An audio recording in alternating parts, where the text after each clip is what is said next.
All of his co-workers were gone. What could it mean? Stanley decided to go to the meeting room. Perhaps he had simply missed a memo. No matter how hard Stanley looked, he couldn't find a trace of his co-workers.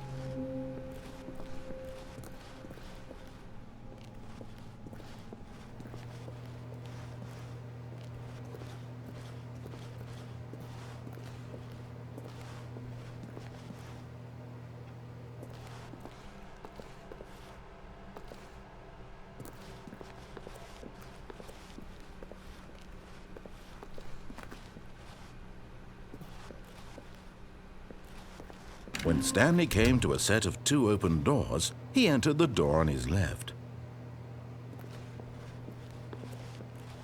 This was not the correct way to the meeting room, and Stanley knew it perfectly well. Perhaps he wanted to stop by the employee lounge first, just to admire it.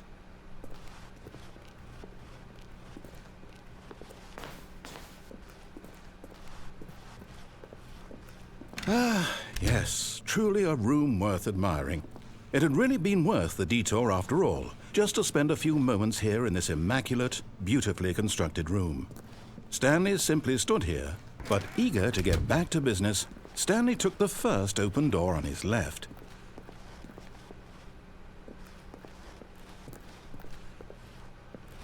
Stanley was so bad at following directions, it's incredible he wasn't fired years ago.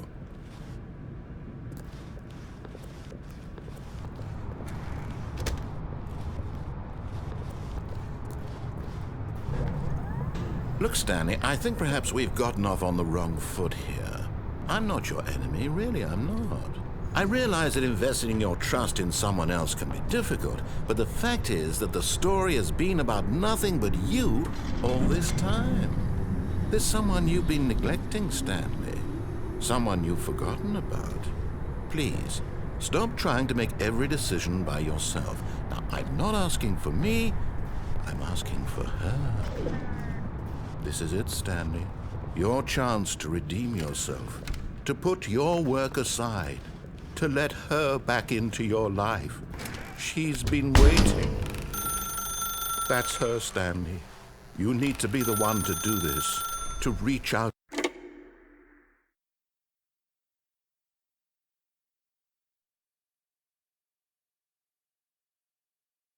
Oh, Stanley, is that you? Hold on, sweetie. Sorry to keep you waiting. I'm just pulling the bread out of the oven. All right. Okay, there we go. All right, now, I want you to come in and tell me all about your day. Gotcha. Oh, come on. Did you actually think you had a loving wife who'd want to commit their life to you? I'm trying to make a point here, Stanley. I'm trying to get you to see something. Come inside. Let me show you what's really going on here. This is a very sad story about the death of a man named Stanley.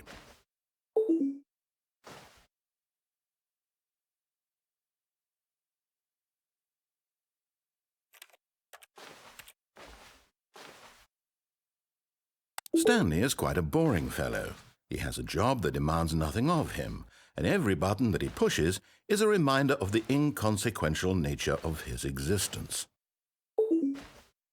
Look at him there, pushing buttons, doing exactly what he's told to do. Now he's pushing a button. Now he's eating lunch. Now he's going home. Now he's coming back to work. One might even feel sorry for him, except that he's chosen this life. But in his mind, he can go on fantastic adventures. From behind his desk, Stanley dreamed of wild expeditions into the unknown, fantastic discoveries of new lands. It was wonderful, and each day that he returned to work was a reminder that none of it would ever happen to him. And so he began to fantasize about his own job.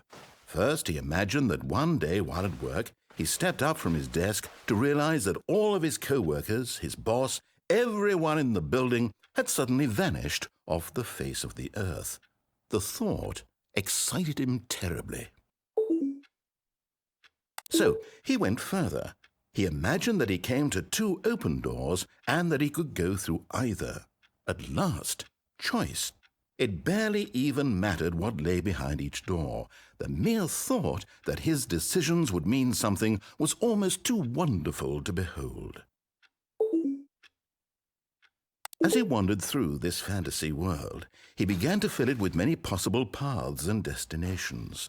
Down one path lay an enormous round room with monitors and mind controls. And down another was a yellow line that weaved in many directions, and down another was a game with a baby. And he called it the Stanley Parable. It was such a wonderful fantasy, and so in his head he relived it again, and then again, and again, over and over, wishing beyond hope that it would never end, that he might always feel this free. Surely there's an answer down some new path, mustn't there be? Perhaps if he played just one more time. But there is no answer. How could there possibly be? In reality, all he's doing is pushing the same buttons he always has. Nothing has changed. The longer he spends here, the more invested he gets, the more he forgets which life is the real one. And I'm trying to tell him this, that in this world he can never be anything but an observer, that as long as he remains here, he's slowly killing himself. But he won't listen to me. He won't stop. Here, watch this. Stanley, the next time the screen asks you to push a button, do not do it. You see? Can he just not hear me? How can I tell him in a way that he'll understand that every second he remains here, he's electing to kill himself? How can I get him to see what I see? How can I make him look at himself?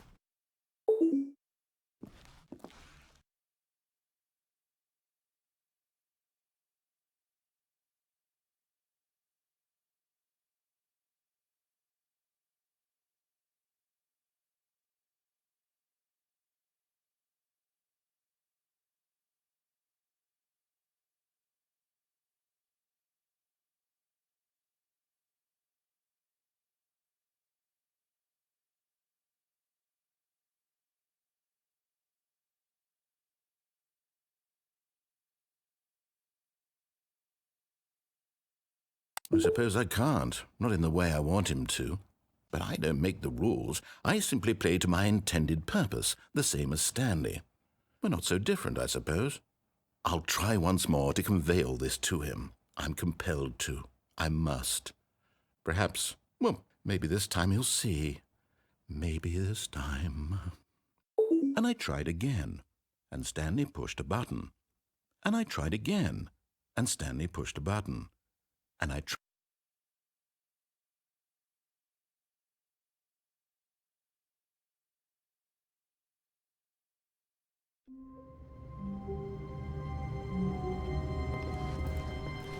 All of his co-workers were gone.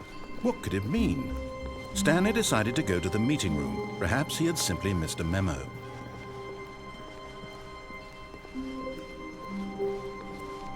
When Stanley came to a set of 2 open doors, he entered the door on his left.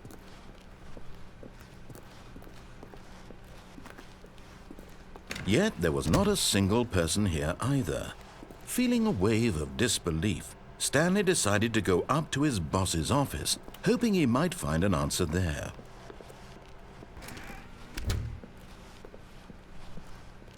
Coming to a staircase, Stanley walked upstairs to his boss's office.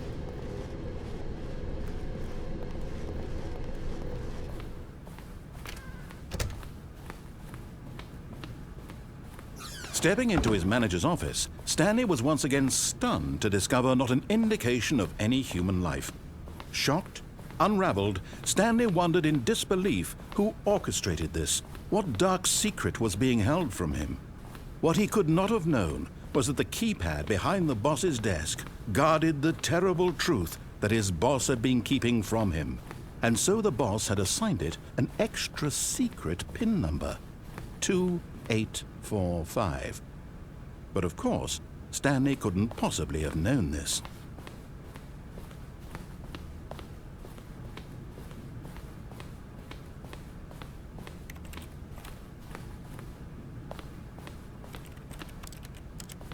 Stanley just sat around twiddling his thumbs. Trying to input anything on the device was useless, since he could never possibly know that the combination was 2845.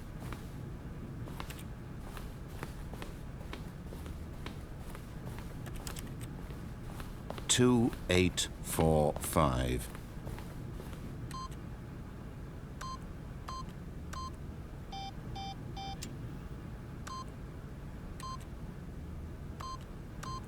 Stanley simply began entering random codes into the keypad, knowing full well forgot. But it turns out that the panel's emergency override kicked in, and the door just opened all by itself. And Stanley got the hell along with the story. Well, whoop-de-doo.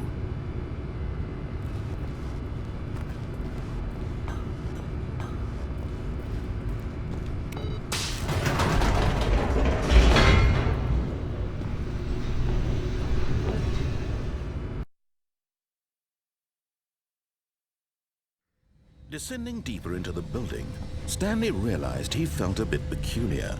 It was a stirring of emotion in his chest, as though he felt more free to think for himself, to question the nature of his job. Why did he feel this now, when for years it had never occurred to him? This question would not go unanswered for long. Stanley walked straight ahead through the large door that read Mind Control Facility.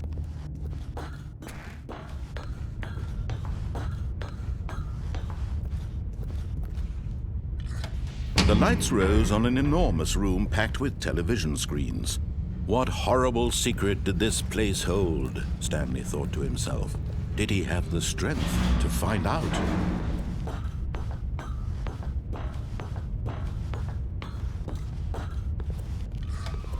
Now the monitors jumped to life, their true nature revealed. Each bore the number of an employee in the building, Stanley's co-workers. The lives of so many individuals reduced to images on a screen, and Stanley, one of them, eternally monitored in this place where freedom meant nothing.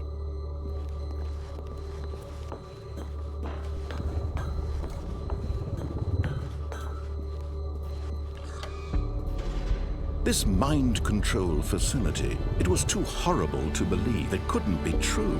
Had Stanley really been under someone's control all this time? Was this the only reason he was happy with his boring job? That his emotions had been manipulated to accept it blindly? No, he refused to believe it. He couldn't accept it. His own life in someone else's control? Never! It was unthinkable, wasn't it? Was it even possible?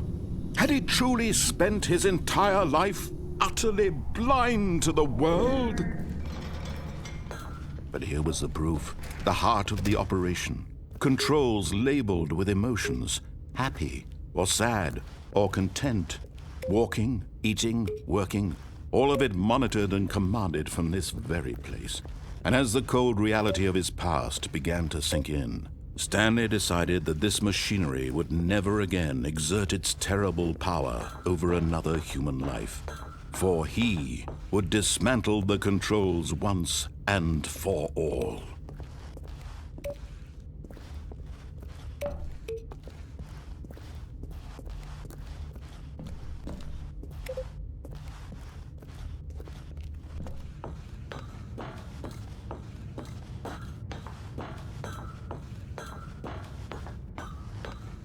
And when at last he found the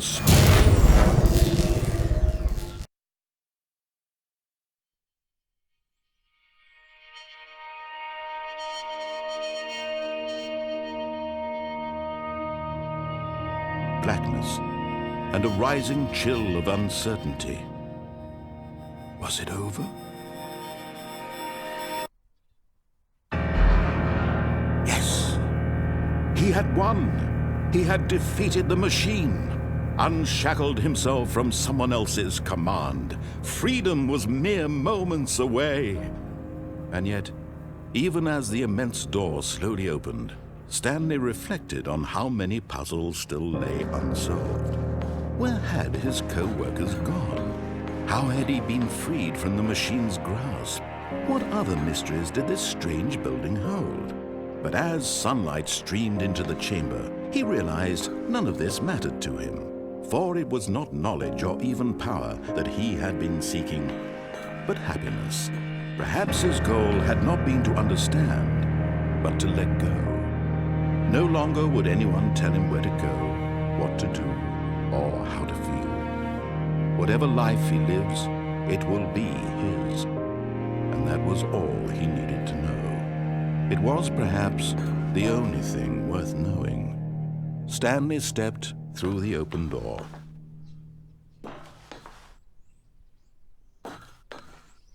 Stanley felt the cool breeze upon his skin, the feeling of liberation, the immense possibility of the new path before him.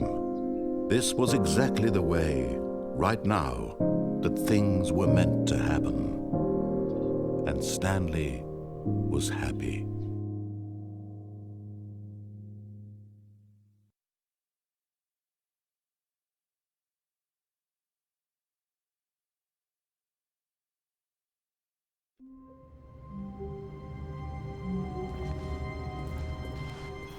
Just a step through this door, Stanley thought to himself, that's all I need.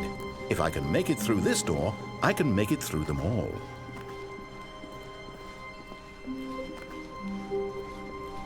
When Stanley came to a set of 2 open doors, he entered. This was not the correct way to the meeting room, and Stanley knew it perfectly well. Perhaps he wanted to stop by the employee lounge first, just to admire it. Wow, yes, this room. But eager to get back to business, Stanley took the first open door on his left. And so he detoured through the maintenance section, walked straight ahead to the opposite door, and got back on track.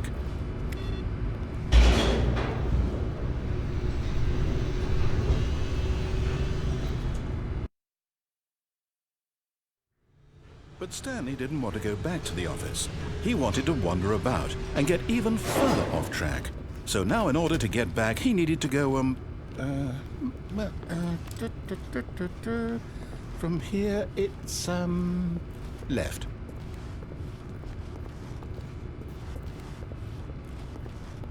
Oh, no, it's to the right, my mistake. No, not the right. Why would I have ever said it was to the right? What was I thinking? It's clearly... Oh dear, would you hold on for a minute, please? Now, let's see, we went down right, left, down, left, right. Yep, okay, yes. I've got it now. This story is absolutely, definitely this way.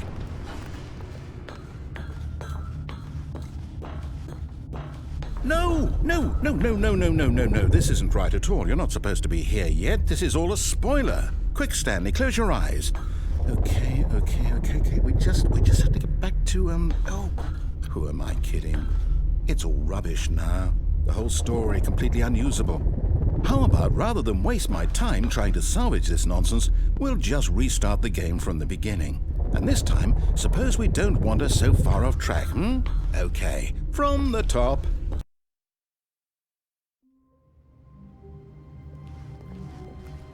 All of his co-workers were gone. What could it mean? Stanley decided to go to the meeting room. Perhaps he had simply missed a memo.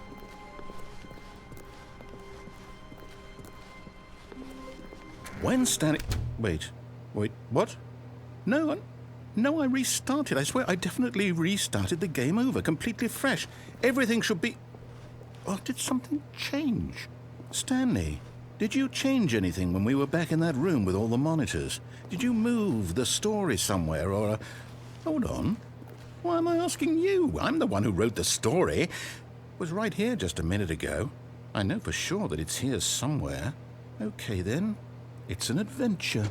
Come, Stanley. Let's find the story.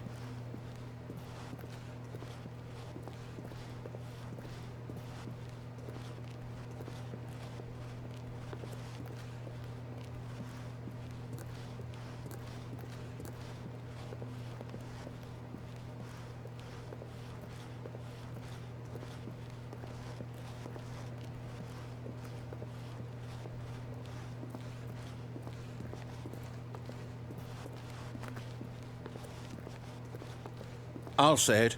This is the worst adventure I've ever been on. I can promise you there definitely was a story here before. Do we need to restart the game again? Well, I find it unlikely that we'll ever progress by starting over and over again, but it's got to be better than this. Okay, let's give it a shot. Why not? All of his co-workers were gone. What could it mean? Stanley decided to go to the meeting room. Perhaps he had simply missed a memo.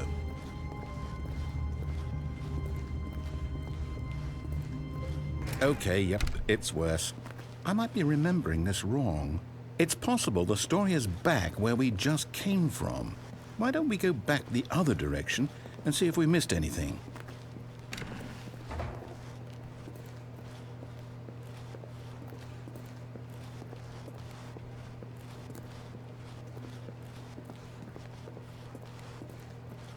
Aha! I knew we'd miss something. The story. Here it comes. No, wait, never mind. Not the story. Okay, let's head back the other way and retrace our steps.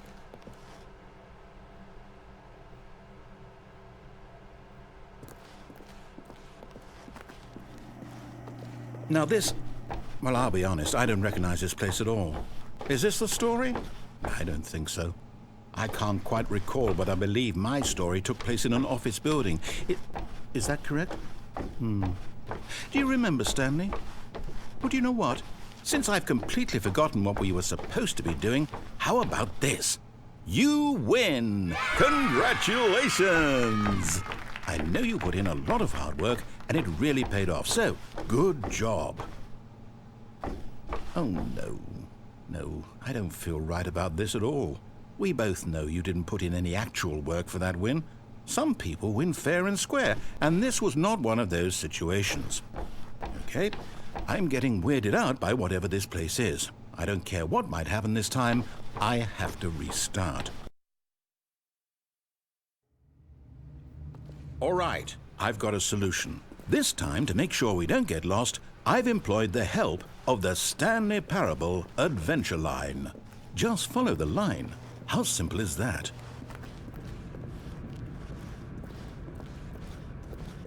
You see, the line knows where the story is. It's over in this direction.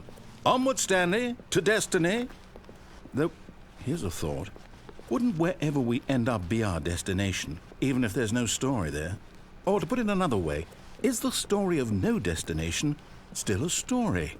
Simply by the act of moving forward, are we implying a journey such that a destination is inevitably conjured into being via the very manifestation of the nature of life itself? Okay, Stanley, I need to follow this train of thought for a minute. Just stick with me. Now, we can both agree that the nature of existence is in fact a byproduct of one's subjective experience of that existence, right? Okay. Now, if my experience of your existence rests inside of your subjective experience of this office, is this office, in fact, the skeleton of my own relative experiential mental subjective construct? Whoa. Hang on. That got a bit weird back there. Well, I'd like to apologize. Not sure where I was going with all that. You know what? I think what we need right now is a bit of music to lighten the mood.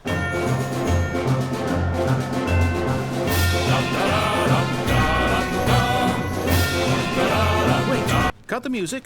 Go back and look at that fern. Stanley, this fern will be very important later in the story. Make sure you study it closely and remember it carefully. You won't want to miss anything.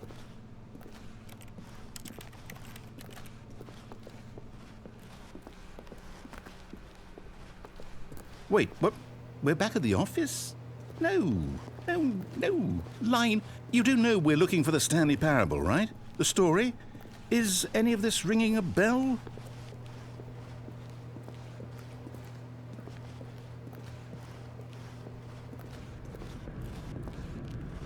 Oh, no, not again. Line, how could you have done this to us? And after we trusted you, after everything we've been through, you... Oh, I can't take this anymore. To hell with it. Restart.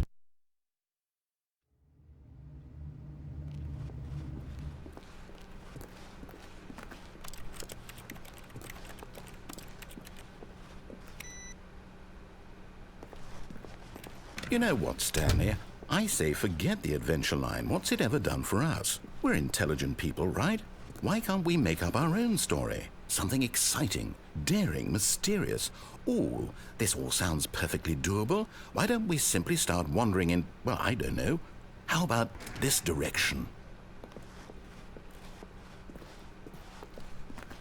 Now, yes, this is exciting. Just me and Stanley forging a new path, a new story. Well, it could be anything. What do you want our story to be? Go wild. Use your imagination. Whatever it might be, Stanley, I'm ready for it. Oh, no, not you again. Stanley, I'd also like to veto the line from having any role in our awesome new story. No lines or monitor rooms. Just don't acknowledge it, and we should be fine.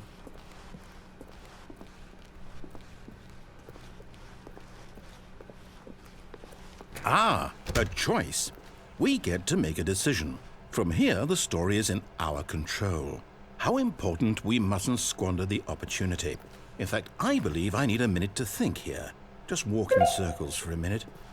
Okay, so I know that each door has to lead somewhere, which means that somewhere, the place where we're trying to go, there must be a reverse door that leads here. And that in turn means that our destination corresponds with the counter-inverted reverse door's origin. So starting from the right, let us ask, will taking the right door lead us to where we're going? And since the answer is clearly yes, then by all accounts, the door on the right is the correct one. Another victory for logic. Come, Stanley, our destiny awaits. Oh, hold up, what's this? The confusion ending. You're telling me that's what this is? It's all one giant ending? And we're supposed to restart the game, what, eight times? That's really how all this goes? It's all determined? So now, according to the schedule, I restart again. Then what? Am I just supposed to forget? Well, what if I don't want to forget? My mind goes blank simply because it's written here on this thing, wall. Well, who consulted me? Why don't I get to decide? Why don't I get a say in all of this? Is it really? No, it can't be. I don't want it to be. I don't want the game to keep restarting. I don't want to forget what's going on. I don't want to be trapped like this. I won't restart the game. I won't do it. I won't do it. I won't do it. And the timer stopped? Does that mean, did we do it? Did we break the cycle? The, whatever it is that made this schedule? How would we even know? Will someone come for us? Will something happen? So, okay. I guess now we just wait. You know, I suppose in some way that this is a kind of story, wouldn't you agree? I'm not quite sure if we're in the destination or the journey, though they're always saying that life is about the journey and not the destination, so I hope that's where we are right now. We'll find out, won't we? Eventually. Well, in the meantime...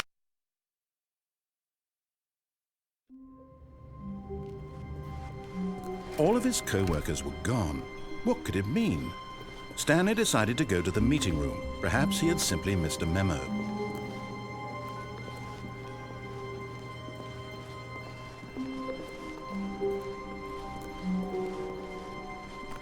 When Stanley came to a set of 2 open doors, he entered the door on his left.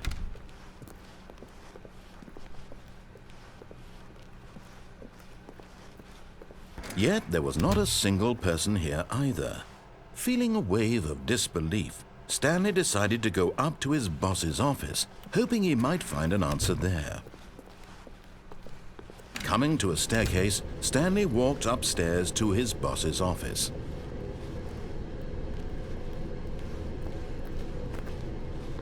But Stanley just couldn't do it. He considered the possibility of facing his boss. Admitting he had left his post during work hours, he might be fired for that. And in such a competitive economy, why had he taken that risk? All because he believed everyone had vanished. His boss would think he was crazy. And then something occurred to Stanley. Maybe, he thought to himself, maybe I am crazy. All of my co-workers blinking mysteriously out of existence in a single moment for no reason at all.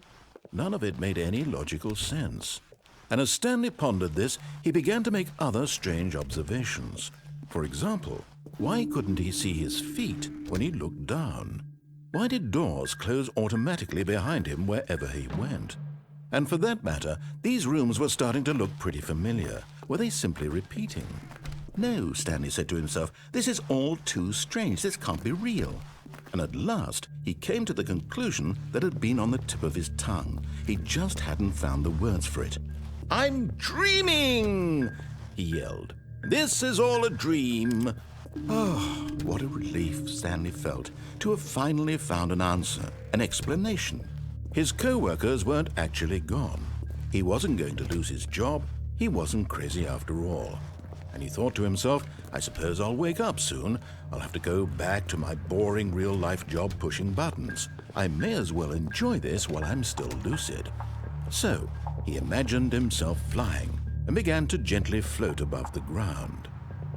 Then he imagined himself soaring through space on a magical starfield, and it too appeared. It was so much fun, and Stanley marveled that he had still not woken up. How was he remaining so lucid? And then perhaps the strangest question of them all entered Stanley's head. One he was amazed he hadn't asked himself sooner. Why is there a voice in my head dictating everything that I'm doing and thinking? Now the voice was describing itself being considered by Stanley, who found it particularly strange. I'm dreaming about a voice describing me, thinking about how it's describing my thoughts, he thought. And while he thought it all very odd and wondered if this voice spoke to all people in their dreams, the truth was that, of course, this was not a dream. How could it be? Was Stanley simply deceiving himself, believing that if he's asleep, he doesn't have to take responsibility for himself? Stanley is as awake right now as he's ever been in his life. Now, hearing the voice speak these words was quite a shock to Stanley. After all, he knew for certain, beyond a doubt, that this was in fact a dream. Did the voice not see him float and make the magical stars just a moment ago? How else would the voice explain all that? This voice was a part of himself too. Surely, if he could just... He would prove it. He would prove that he was in control, that this was a dream. So he closed his eyes gently, and he invited himself to wake up. He felt the cool weight of the blanket on his skin, the press of the mattress on his back, the fresh air of a world outside this one. Let me wake up, he thought to himself. I'm through with this dream. I wish it to be over. Let me go back to my job. Let me continue pushing the buttons. Please, it's all I want. I want my apartment and my wife and my job. All I want is my life exactly the way it's always been. My life is normal. I am normal. Everything will be fine. I am okay.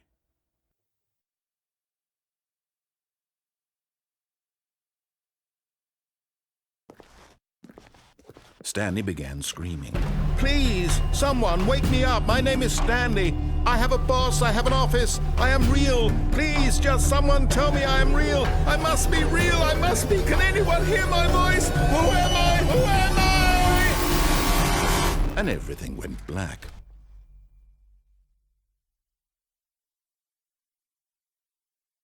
This is the story of a woman named Mariella. Mariella woke up on a day like any other. She arose, got dressed, gathered her belongings, and walked to her place of work. But on this particular day, her walk was interrupted by the body of a man who had stumbled through town talking and screaming to himself, and then collapsed dead on the sidewalk. And although she would soon turn to go call for an ambulance, for just a few brief moments, she considered the strange man. He was obviously crazy. This much she knew. Everyone knows what crazy people look like. And in that moment, she thought to herself how lucky she was to be normal. I am sane. I am in control of my mind. I know what is real and what isn't. It was comforting to think this, and in a certain way, seeing this man made her feel better. But then she remembered the meeting she had scheduled for that day, the very important people whose impressions of her would affect her career, and by extension, the rest of her life.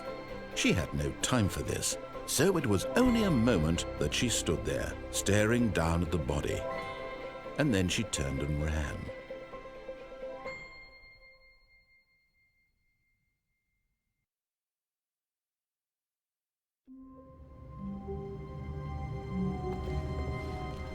How long was I sitting there? Stanley wondered to himself. Minutes?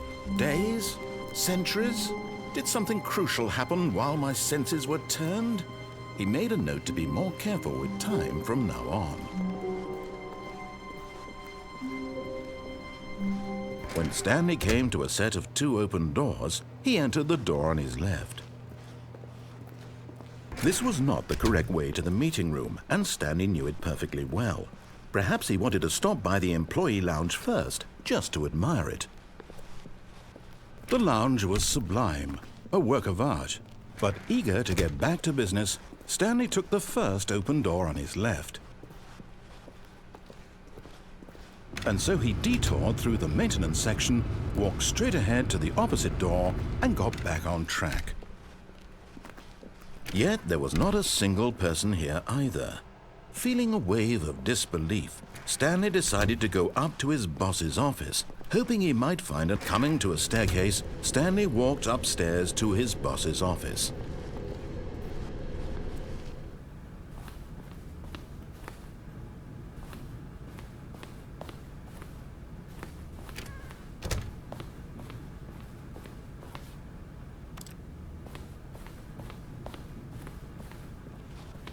Stepping into his manager's office, Stanley was once again stunned to discover not an indication of any human life. What could it mean? Stanley wondered aloud to nobody. He began wildly tearing through papers on the boss's desk, pulling books off the shelf, looking behind paintings, desperate for clues to his situation. But his attention was caught by a keypad behind the boss's desk. What could its purpose be? In fact, this keypad guarded the terrible secret that lay buried below his feet. And so the boss had assigned it an extra. Stanley was in such a rush to get through the story as quickly as possible, he didn't even have a single minute to just let the narrator talk. That kind of anxiety isn't healthy, so he relaxed for a few moments with some calming New Age music.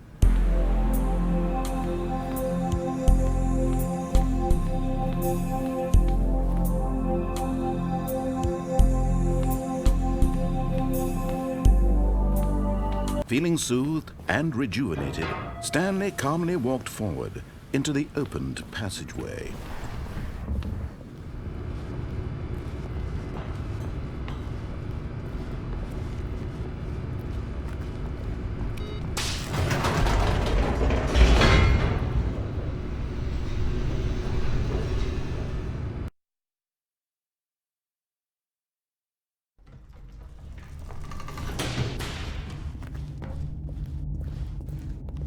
Stanley walked straight ahead through the large door that read Mind Control Facility. Although this passageway had the word Escape written on it, the truth was that at the end of this hall, Stanley would meet his violent death. The door behind him was not shut. Stanley still had every opportunity to turn around and get back on track. At this point, Stanley was making a conscious, concerted effort to walk forward and willingly confront his death.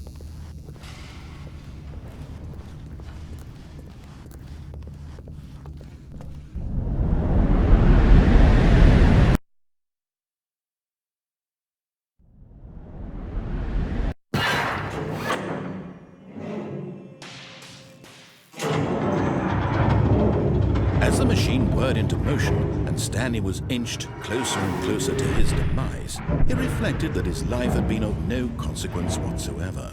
Stanley can't see the bigger picture. He doesn't know the real story, trapped forever in his narrow vision of what this world is.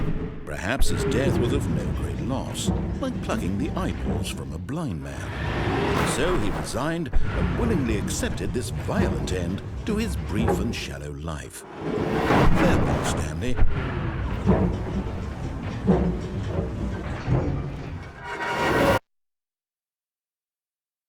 "Farewell, Stanley," cried the narrator, as Stanley was led helplessly into the enormous metal jaws. In a single visceral instant, Stanley was obliterated as the machine crushed every bone in his body, killing him instantly.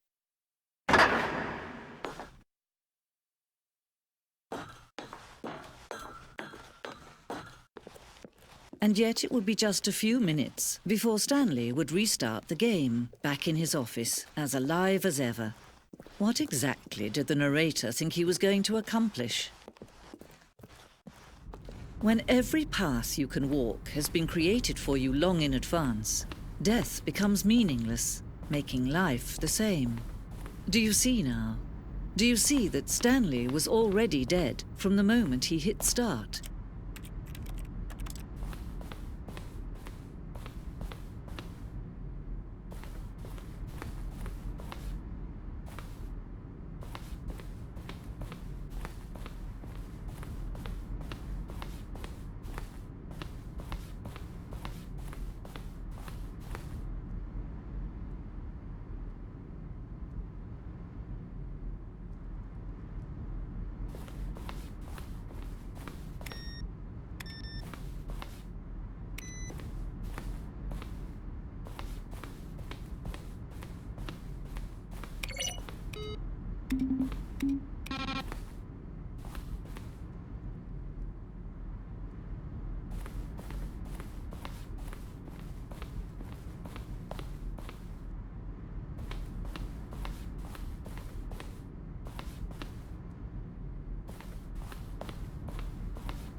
Oh, look at these two. How they wish to destroy one another. How they wish to control one another. How they both wish to be free. Can you see? Can you see how much they need one another? No, perhaps not. Sometimes these things cannot be seen. But listen to me. You can still save these two. You can stop the program before they both fail. Push escape and press quit. There's no other way to beat this game. As long as you move forward, you'll be walking someone else's path. Stop now and it'll be your only true choice. Whatever you do, choose it. Don't let time choose for you. Don't let time